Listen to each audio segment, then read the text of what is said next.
The Pennsylvania Automotive Association's rich 100-year history was shaped by Pennsylvania dealers dedicated to working together for the good of the industry. George G. McFarland, a Harrisburg area dealer who organized PAA in 1919, was PAA's chairman until 1923 and was born in 1867. His father, also George McFarland, was a schoolteacher by training. He had led the Juniata Regiment, the 151st, at the Battle of Gettysburg. The 151st Pennsylvania was the last regiment to pull back in the Union retreat to Cemetery Ridge.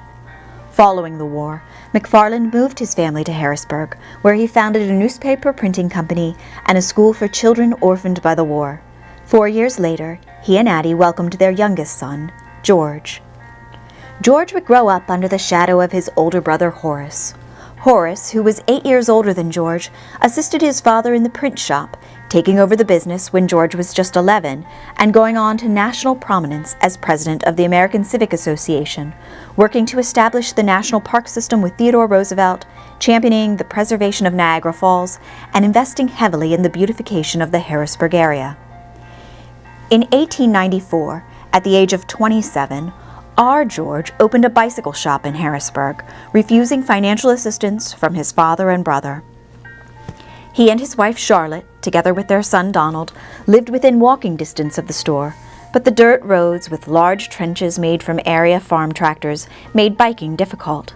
Still, the bicycle business in Harrisburg did well, and George was able to purchase the second automobile owned in the city of Harrisburg.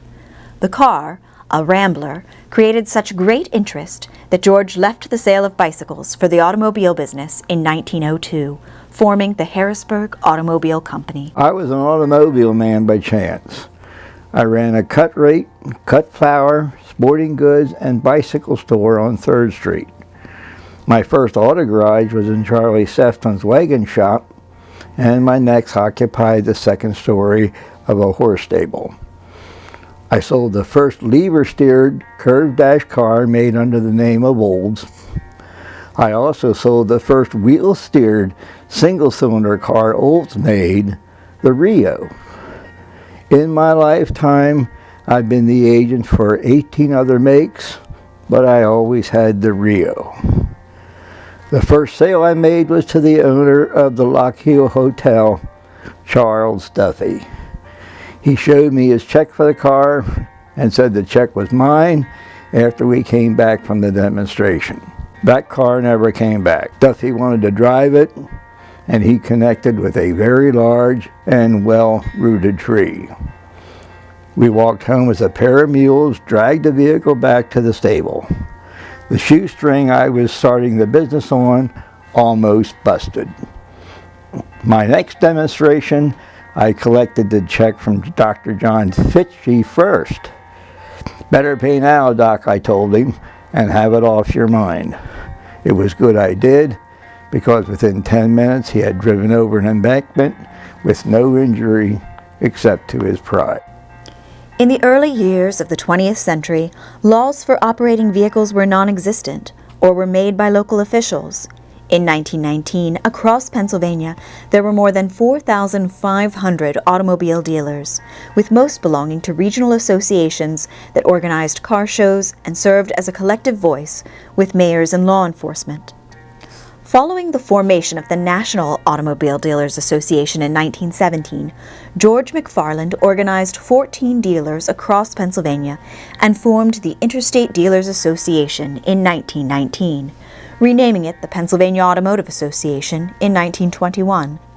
They began with just 92 members and spent the next several years amassing legislative victories, meeting with dealers across the state, and emphasizing the importance of a unified automotive industry. George McFarland served as PAA's president and chairman of the board for 5 years. He served on the board of directors for 20 years. He was responsible for hiring the first professional president and chief executive officer, Claude Clue, in 1925. His only son, Donald, joined him at the Harrisburg Automobile Company before serving in World War I. Following the war, he moved to Florida to work in insurance. George McFarland remained a dealer throughout his life, passing away at the age of 78 on October 3, 1940. His obituary ran on the front page of the Harrisburg Telegraph, below a larger heading that read, "London bombed in blind raid." PAA owes so much to the dealers who've shaped our history over the past 100 years, and to George McFarland, who first organized the dealers of Pennsylvania.